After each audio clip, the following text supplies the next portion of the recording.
success without fulfillment is the ultimate failure. Like, success is getting what you want. Fulfillment is living what you're made for. Fulfillment and success, they're not even the same universe. People ask me all the time, what does it take to be happy? And I always tell them it's really simple. One word, progress. Progress equals happiness. If you keep growing, you're gonna feel alive. And if you keep growing, you're gonna have more to give. It doesn't matter how many statues, Oscars they give you, or Emmys, or how much money you have in the bank. We've all seen people have all those things, and I get the phone call because they're depressed, or somebody commits suicide in that area. It's really an inner game, and I think that's what's missing for us today. Everybody's focusing on the outside world, and how there's a lot of things in the outside world you'll never be able to control. You can influence, but you can't control it. This, your mind, your emotions, your body, you have 100% control over what you do with these things, and that's where the game is won. Win the inner game, then you win the outer game. But a lot of people spent their life trying to win the outer game, they won, and they're miserable. Someone can tell you your whole life you're a piece of crap, but you can say, screw you, read between the lines, and make your life work. Someone tell you your whole life you're beautiful, you're intelligent, you're the smartest person in the world, and you don't believe it.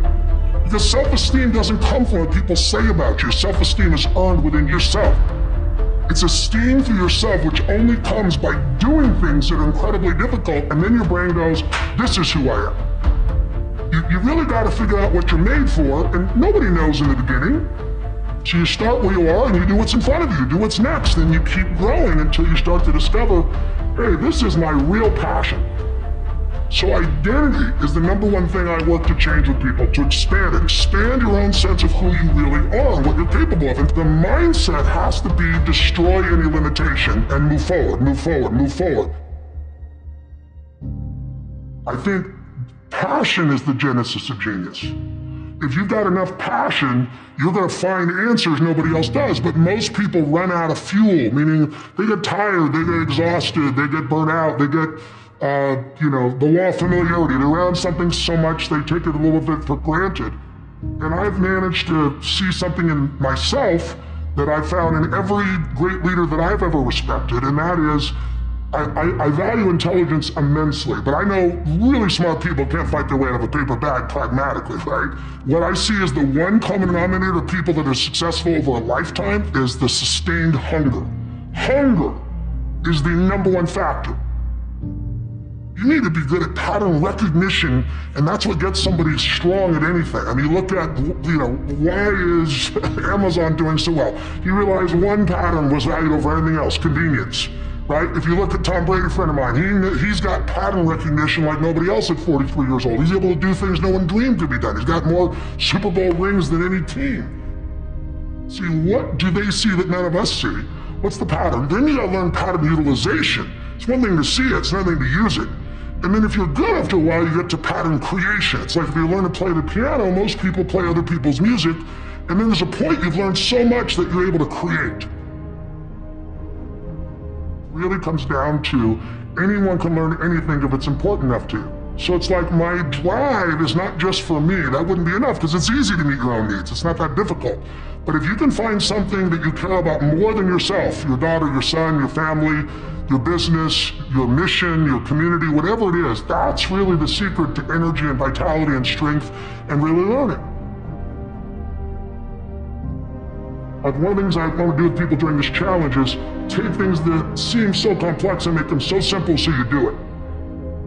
Get it really simple, things you can do right now to change your life. You can go to experience it that day, and then you get momentum. Day 1, day 2, day 3, day 4, and all of a sudden now what used to be hard to do is easy to do. And I think for anyone, you gotta understand, anyone can learn anything if you can just break it down to its simple core. That's what I try to do most. And I'm just not willing to settle for a life without passion and aliveness. That's just like there's so much to learn, there's so much to grow, there's so much to give, and I'm wired to grow and give. And I think anybody that's wired to grow and give is gonna have a really fulfilling life. It doesn't matter what you choose to do, you're gonna be alive. A year ago, People thought we were coming out of, got vaccines now, and we're coming out of COVID, and it's going to be all over now. People are excited. But now, after going through 2 years of this, there's a lot of people now that no longer have a compelling future. Like, people talking about New Year's resolutions. Most people don't even have one. Because it's like, they never follow through anyway, right? But at least they had something to look forward to. They're starting to get into learned helplessness. Learned helplessness is when something is so bad over and over again, you start thinking the problem's permanent. No problem is permanent. Or you start thinking the problem's pervasive because I haven't handled my finances, my whole world's over. Or because my relationship's bad, my whole world's over. Your life is bigger than that. My goal right now is to shake that up for people. People need a new perspective, and you can't do it by just sitting and thinking. You gotta move your body, you gotta change your energy and your focus. But if I get you into a higher state of being, mentally, emotionally, physically, then all of a sudden you start remembering who you are and you start coming up with answers that you never even thought were possible before. The idea of remembering who you are is something incredibly powerful. There was a Batman cartoon where he gets amnesia and he gets put in like a camp, basically, a work camp, and he can't get out. And he feels stuck and weak and, afraid. And then something happens, I don't remember what, triggers his memory. And he remembers that he's Batman. Just in remembering that he's Batman, he then takes the actions to fight his way out. Look, I know it's a cartoon, but that has always resonated with me. And whenever I'm feeling anxious about something, I always tell myself, remember who you are. But you're really talking about the most important concept in lasting change, identity. We all define ourselves in certain ways. So you start where you are and you do what's in front of you, you do what's next, and you keep growing until you start to discover, hey, this is my real passion. And it can change. People go for 5, 6, 7 years and then they usually question their business, their career, their body, their relationships. And then one of two things happens. They change direction and feel renewed, or they go, no, I got a great deal here, what the hell's wrong with me? And they recommit and they get stronger. But that's life. And if you don't grow, I don't give a damn how much you got going for you, you're gonna be miserable.